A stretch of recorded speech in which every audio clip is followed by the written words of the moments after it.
Hello everyone. ये जो session है, इस सेशन में हम डिस्कस कर रहे हैं रिपोर्टेड स्पीच यानी नरेशन का हमारा टॉपिक। और एसटेट एग्ज़ाम में आपको भी पता है कि नरेशन का क्वेश्चन आएगा ही आएगा। ठीक है, एक या दो क्वेश्चन हमारे पेपर में आ ही जाते हैं। तो एक बार थोड़ा सा इसके ओवरव्यू को जानने की कोशिश करते हैं कि इसमें क्या क्या हमारे रूल होते हैं। देखो, जब हम स्पीच की बात बोलें तो स्पीच का मतलब होता है वे ऑफ स्पीक, है ना, कि हम अपनी बात को कैसे रख रहे हैं।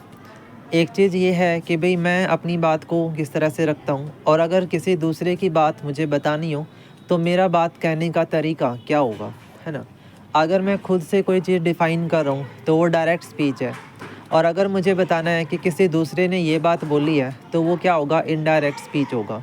यानी वो स्पीच मेरी नहीं है, किसी दूसरे पर्सन की है, थर्ड पर्सन की है ना। तो इसी तरह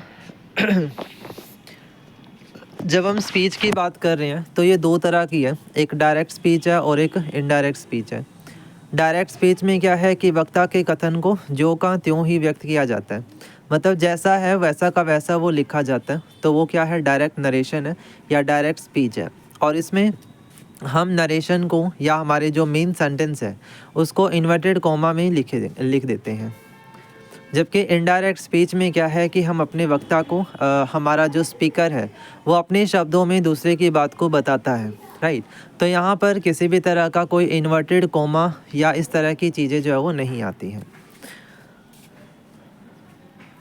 इसके अलावा यहाँ पर आपको कुछ वर्डिंग याद रखनी है कि जैसे रिपोर्टर। रिपोर्टर कौन है, वक्ता, यानी जो कह रहा है, जो बात को बोल रहा है वो क्या है, रिपोर्टर है। रिपोर्टिंग वर्ब क्या है, वक्ता के द्वारा जिस वर्ब का प्रयोग किया जाता है उसे रिपोर्टिंग वर्ब कहा जाता है। और रिपोर्टेड स्पीच क्या है, इन्वर्टेड कॉमा के अंदर जो भी सेंटेंस लिखा गया है वो क्या होता है, रिपोर्टेड स्पीच होता है। And verb of reported speech, inverted comma के अंदर जो वाक्य है वो रिपोर्टेड स्पीच है, और वर्ब को वर्ब ऑफ रिपोर्टेड स्पीच कहा जाता है। मतलब उसमें जो भी वर्ब आपकी आ रही है वो वर्ब ऑफ रिपोर्टेड स्पीच है। जैसे she said to me I am going to Jaipur, तो यहाँ पर सी क्या है, रिपोर्टर है, और सैड क्या है, रिपोर्टिंग वर्ब है। And I am going to Jaipur ये क्या है, रिपोर्टेड स्पीच है, और आई एम गोइंग ये इस रिपोर्टेड स्पीच की क्या है, वर्ब है।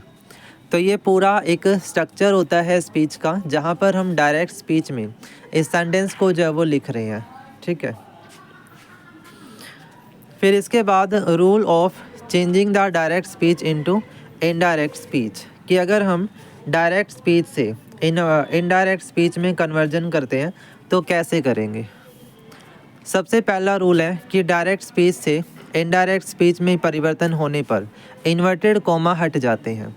यानी कभी भी इनडायरेक्ट स्पीच के अंदर आप इन्वर्टेड कॉमा का सेंटेंस नहीं देखेंगे, उसमें हमें इन्वर्टेड कॉमास को हटाना होता है। दूसरा है, सबसे पहले रिपोर्टिंग वर्ब का टेंस देखते हैं, और यदि डायरेक्ट नरेशन में रिपोर्टिंग वर्ब प्रेजेंट या फ्यूचर टेंस में है तो इनडायरेक्ट में परिवर्तन करते हुए स्पीच का जो रिपोर्टेड स्पीच है उसका हमें टेंस चेंज नहीं करना, वो एज इट इज रहेगा, ठीक है। और अगर वो पास्ट फॉर्म में है तो उसको हम रूल के अकॉर्डिंगली चेंज करते हैं। तो ध्यान रखिएगा कि अगर वो प्रेजेंट में है या फ्यूचर में है तब तो हमें चेंज नहीं करना है, लेकिन अगर वो पास्ट में होगा तो हमें इसको चेंज करना पड़ेगा, और उसके लिए कुछ रूल हैं जो फॉलो करने होंगे।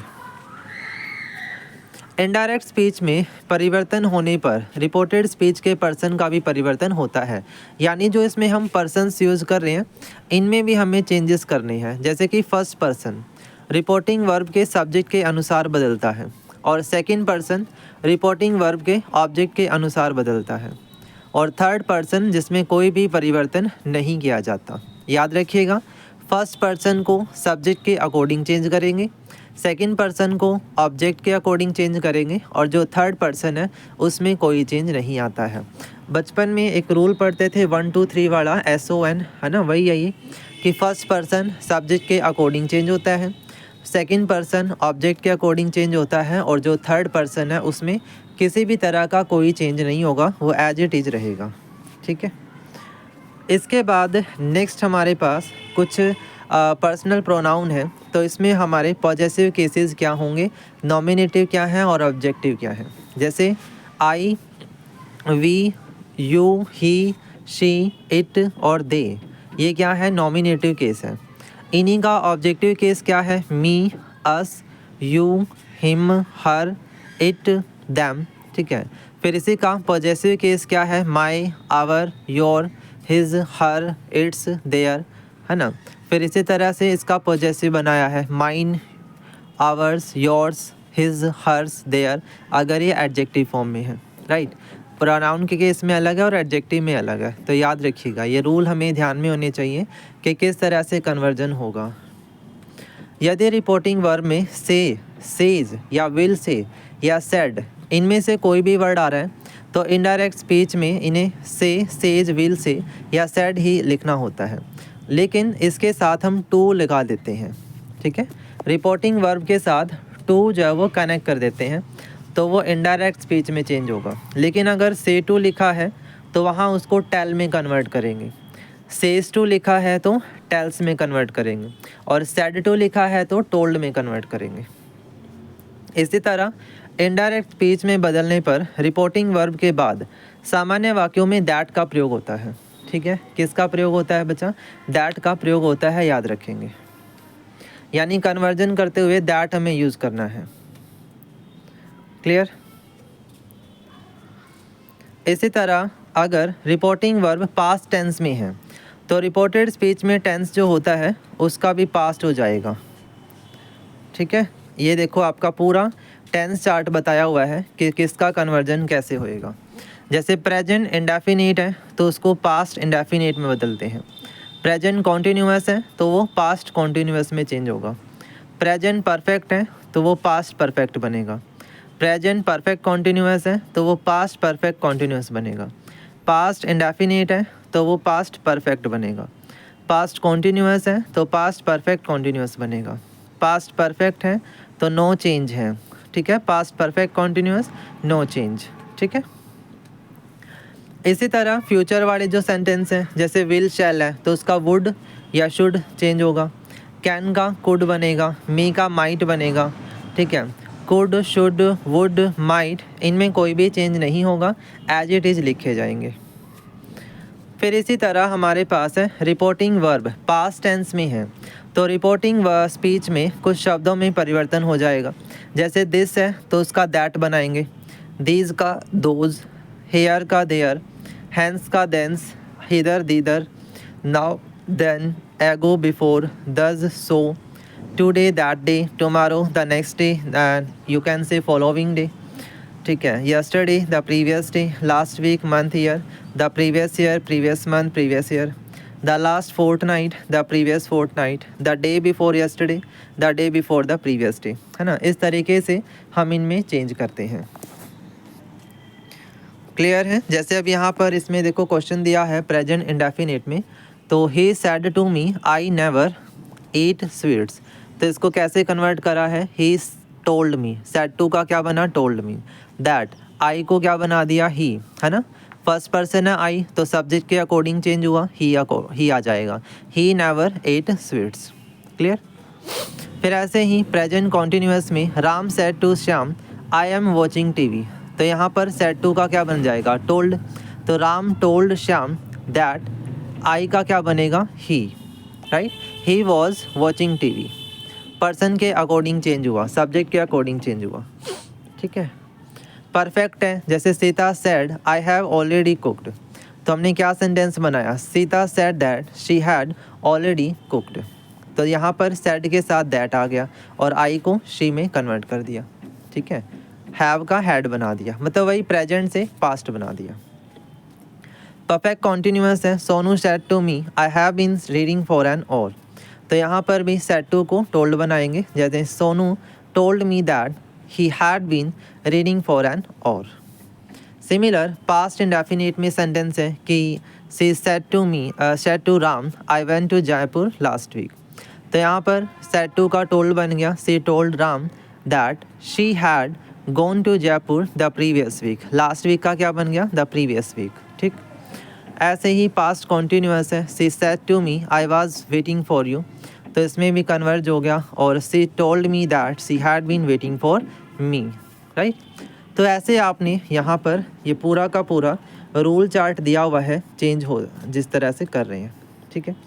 एक चीज़ याद रखनी है, अगर किसी रिपोर्टिंग स्पीच में यूनिवर्सल ट्रूथ आ जाए, कोई प्रोवर्ब आ गई, कहावत आ गई, कोई मैथमेटिकल फैक्ट आ गया, कोई हिस्टोरिकल फैक्ट है, कोई हैबिचुअल एक्ट है, मोरालिटी है, ठीक है, तो वहाँ पर इनडायरेक्ट स्पीच में हमें टेंस को चेंज नहीं करना है, जो दिया है वो एज इट इज़ लिखा जाएगा, ठीक है। ये रूल याद रखिएगा और इम्पॉर्टेंट भी है ये, क्योंकि ये अलग है तो एग्ज़ाम में पूछा भी जाता है।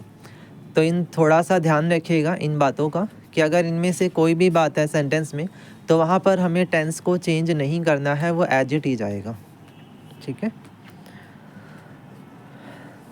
जैसे आप इंटरोगेटिव का सेंटेंस लिख रहे हो, तो इंटरोगेटिव सेंटेंस में हमें ऑक्सिलरी वर्ब यस या नो में दिया जाता है, तो यहाँ पर इफ़ या वेदर इनका हमें यूज़ करना होगा, दैट यूज़ नहीं करेंगे, यहाँ पर इफ़ या वेदर का यूज़ होएगा, ठीक है। क्लियर है? ये देखो, से, सेज या सेड, इनकी जगह पर क्या आएगा, आस्क, आस्क्स या आस्क्ड, है ना, इस तरह से कन्वर्जन हो जाएगा। ऐसे ही इंटरोगेटिव सेंटेंस में वाक्य में उत्तर जुड़ा हुआ है, यस में आंसर है, तो यहाँ पर भी आस्क लिखेंगे, सेड टू को क्या बनाएंगे, आस्क्ड। क्लियर? कैन का कुड बन जाएगा, तो ये थोड़ा सा ध्यान रखना है। फिर ऐसे ही अगर इम्पेरेटिव सेंटेंस होंगे, तो यहाँ पर कोई ऑर्डर होगा, कोई कमांड होगी, कोई एडवाइस होगी, कोई सजेशन होगा, तो यहाँ दैट की जगह टू का यूज होगा और रिक्वेस्टेड वर्ड आएगा, ठीक है। यहाँ पर कौन सा वर्ड आएगा, रिक्वेस्टेड। एडवाइस्ड आ सकता है, ऑर्डर्ड आ सकता है, ठीक है, डिपेंड करेगा कि सेंटेंस में क्या बोला गया है, तो उसके हिसाब से हमारा जो कन्वर्जन है वो होता है, ठीक है। ये याद रखिएगा कि हमेशा सेड टू टोल्ड में ही नहीं बदलता है, उसको सेंटेंस का टाइप भी देखना होगा कि सेंटेंस क्या है, उसके हिसाब से चेंज करना है। एम्पैथिक सेंटेंस जो होते हैं, इसमें क्या करना है, डू का प्रयोग होता है, तो डू को हटा भी सकते हैं, ठीक है। लेट वाले जो सेंटेंस है ऑप्टेटिव, इसमें सजेशन लिखते हैं, सजेस्टेड लिखेंगे, प्रपोज लिखेंगे, है ना, तो ऐसे थोड़ा सा ध्यान रखना है इनका। और एक्सक्लेमेटरी जो सेंटेंस होंगे, इसमें हमें सेड टू को एक्सक्लेम लिखना है, बस। तो ये थोड़ा सा ध्यान रखना है। विश भी लिख सकते हैं, कई जगह पर विश्ड भी लिखते हैं, तो ऐसे आपने याद रखने हैं भाई कन्वर्जन्स, ठीक है। उसके बाद तो आपके जो रूल्स हैं वो सेंटेंस में समझ आ ही जाएंगे। एक बार जो प्रैक्टिस है वो इसी बुक में से क्वेश्चन देख लीजिए, तो अपने आप ही समझ आ जाएगा कि टॉपिक है क्या, ठीक है। ओवरव्यू मैंने बता दिया कि इसमें है क्या, ठीक है, तो थोड़ा सा आइडिया तो लग ही गया होगा, क्योंकि हमें 1 या 2 क्वेश्चन ही पेपर में आते हैं, तो उस मुताबिक हम एलिमिनेशन से क्वेश्चन सॉल्व कर सकते हैं, ठीक है। चलिए, थैंक यू सो मच, मिलेंगे किसी और वीडियो के साथ।